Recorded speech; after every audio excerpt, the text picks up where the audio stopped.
Maswerteng hapon po mga ka-STL. Narito na po ang resulta ng STL Bulacan para sa araw na to, 2nd draw, February 10, 2026, araw ng Martes. Naway ang mga natayaan nyo pong mga numero kanina ay manalo nawa ngayong hapong ito, 4 PM. Kaya kunin nyo na po ang inyong mga ticket.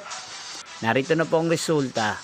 Ang mga numerong nanalo sa STL Bulacan ngayong hapong ito, February 10, 2026, 4 PM, 2nd draw. Result 4 at 33 in exact order. Again, 4 at 33. At ngayong hapong ito sa STL Bulacan, atin pong i-shoutout si Ate Marie Chris ng Bulacan. Shoutout po sa inyo, Ate Marie Chris. Sana po ay nasa maayos kayong kalagayan. At sa lahat po ng mga taga Bulacan, shoutout po sa inyong lahat. Inyo pong napanood ang resulta ng STL Bulacan. Magkita-kita pong muli tayo mamayang 8 PM para sa third draw result ng STL Bulacan. Thank you for watching.